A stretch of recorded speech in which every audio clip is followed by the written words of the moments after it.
সমৰীয়া নতুন কাঠমী বজাৰত ভয়ংকৰ অগ্নিকাণ্ড ৬খন দোকান ভস্মীভূত ২০ লক্ষাধিক টকাৰ ক্ষতি দক্ষিণ কামৰূপৰ সমৰীয়া ৰাজচক্ৰ অন্তৰ্গত কালাতলীৰ নতুন কাঠমী বজাৰত যোৱা নিশা সংঘটিত হয় এক ভয়ংকৰ অগ্নিকাণ্ডৰ ঘটনা বজাৰৰ উত্তৰ দিশত নিশা প্ৰায় ১২:১০ মান বজাত এখন মনোহাৰী দোকানৰ পৰা সূত্ৰপাত ঘটে এই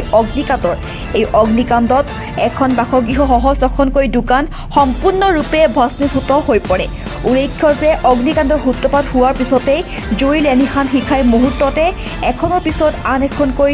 দোকান আগুৰি ধৰে তেনে অৱস্থাতে বজাৰ এলেকাৰ ৰাইজে বিশেষ তৎপৰতা প্ৰদৰ্শন কৰি জুই নিৰ্বাপিত কৰিবলৈ চেষ্টা কৰে তেনে অৱস্থাতে বকু অগ্নি নিৰ্বাপক বাহিনী আহি জুই সম্পূৰ্ণৰূপে নিৰ্বাপিত কৰে অগ্নিকাণ্ডত সম্পূৰ্ণৰূপে ভস্মীভূত হৈ পৰা দোকানকেইখন হৈছে মনিৰুলৰ টায়াৰ আৰু মবিলৰ দোকান পিয়াৰুলৰ মনোহাৰী দোকান মমৰেজৰ চেলুনৰ দোকান জাহিদুলৰ মনোহাৰী দোকান নজৰুলৰ চেলুনৰ দোকান আৰু হাছেন আলী মনোহাৰী দোকান আৰু বাসগৃহ অগ্নিকাণ্ডত প্ৰায় ২০ লক্ষাধিক টকাৰ ক্ষতি সাধন হয় বুলি জানিব পৰা গৈছে লক্ষণীয় মনোহাৰী দোকান এখনৰ পৰা বিদ্যুতৰ শ্বৰ্ট চাৰ্কিটৰ হৈ জুই সূত্ৰপাত হোৱা বুলি স্থানীয় ৰাইজে সন্দেহ প্ৰকাশ কৰে ১২:১০ মানত এখন সৰু দোকান পাণ দোকানত হঠাৎ কেনেকৈ লাগিছে গম নাপাওঁ চাৰ্কিট শ্বৰ্টত মানে হ'ব পাৰে অগ্নিসংযোগ হৈ তাৰ পৰা লগতে লাগি থকা দোকানত আগুন জুই বিয়পি পৰে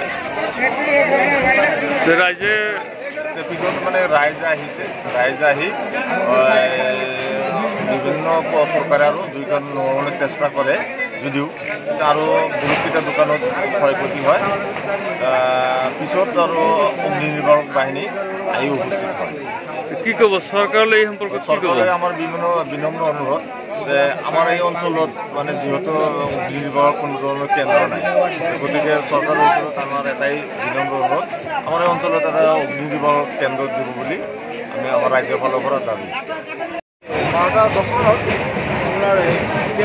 নম্বৰ ল'ৰাটো আছে ইয়াৰ ঘৰৰ পৰা আপোনাৰ আগুনটো